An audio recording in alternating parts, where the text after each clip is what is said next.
Bueno, hemos escuchado Matú de Marcus Viana y ahora lo que podría titular un comentario inocentario, palabra que no existe, creada por mí para definir el pensamiento inocente de una persona que arrastra, entre otras cosas de su vida, el ser muy confiado con ciertas cosas. Siempre he tenido gran admiración por el pueblo japonés, porque sobre todo cierta parte de mi vida activa la desarrollé en el ámbito de la cultura de la nacional de la ciudad de Buenos Aires, lo que me permitió en algunas oportunidades conocer y tratar ciudadanos japoneses, sobre todo relacionados con el mundo diplomático. Excelentes personas en el trato personal y respetuosos al mar. Y ahora, ya siendo un geronte, me llegó como información de carácter mundial algo que afectó mi buena creabilidad sobre los japoneses. Nací cuando se desarrollaba en plenitud la Segunda Guerra Mundial y con el correr de los años tomé conciencia de lo que sufrió el pueblo japonés, porque en el gobierno de su país habían tenido a su frente a los militaristas que lo llevaron a la guerra con los Estados Unidos a partir de 1941. Guerra que concluyó al haber utilizado los Estados Unidos dos bombas nucleares de reciente construcción que fueron arrojadas sobre las ciudades japonesas de Hiroshima y Nagasaki. Cuando los japoneses logran levantar cabeza, consiguen afirmar su democracia con una nueva constitución para el país. En dicha constitución incluyeron un artículo que los autoprohibía iniciar cualquier tipo de guerra e inclusive tener ejército, marina y aviación propia de magnitud, solamente en pequeña escala para una mínima autodefensa territorial. Por este motivo mi personal admiración por los ciudadanos de ese país. Y ahora de repente me entero que me pincharon el globo sobre su buena moral pública. El título de la noticia que me hizo cambiar el buen concepto que tenía por el país citado anteriormente dice así: Japón fabricaba uranio para armas nucleares en la central nuclear que usaban para producir energía eléctrica de Fukushima. Y como me ocurrió, seguramente ustedes estarán pensando como yo, ¿cómo se puede deschavar el asunto si por lo general esas actividades nucleares son tan secretas?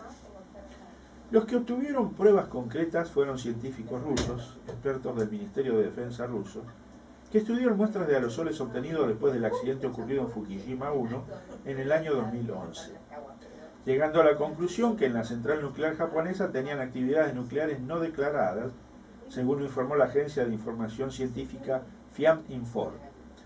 Los expertos que analizaron la nube radioactiva que 6 días después del 17 de marzo del 2011 llegó a la ciudad rusa de, disculpen cómo lo voy a pronunciar porque no sé el pomo del ruso, Petropavlovsk-Kamchatsky, afirmaron que las concentraciones de torio detectadas en las muestras confirman la intención de los japoneses por tener el uranio conocido como 233, componente fisionable de las armas nucleares, sobre todo en cantidades prohibidas a las acordadas inclusive en el Tratado sobre la no proliferación de armas nucleares del ciclo uranio-torio.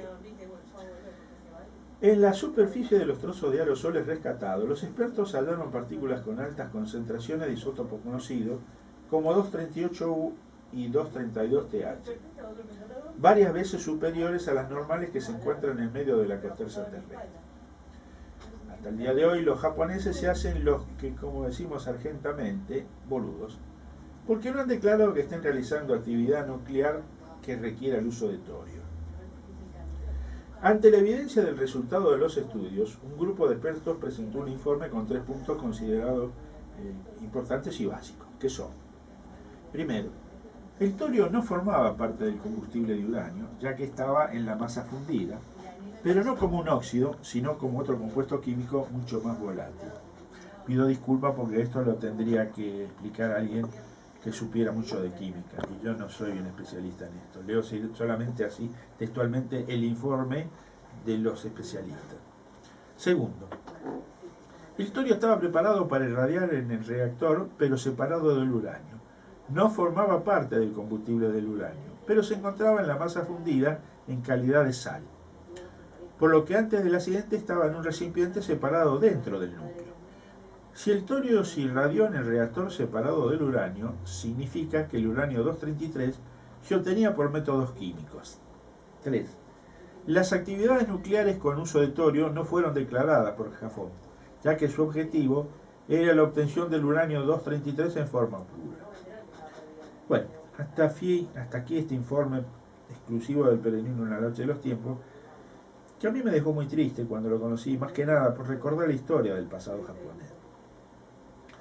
Me siento totalmente desubicado en mis pensamientos, porque no entiendo que el gobierno japonés, cuyos conciudadanos sufrieron en carne propia los males radioactivos, sea hoy un país con tantas centrales nucleares ubicadas en su pequeña porción geográfica de nuestro hermoso planeta azul. Y encima, que produzca material nuclear para producir bombas atómicas. Claro, pero yo soy medio loco algunas veces para pensar, ¿no? Y voy a expresar un pensamiento. Salvo que esté gestando secretamente la parte militarista descendiente de aquellos que llevaron a Japón a la guerra, el concretar en el tiempo una revancha contra los Estados Unidos, haciéndolos cacas con un bombardeo nuclear masivo.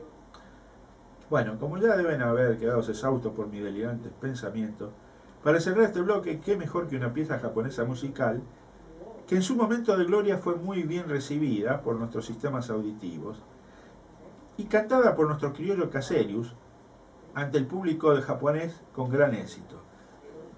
Karina, mandemos a Caserius cantando.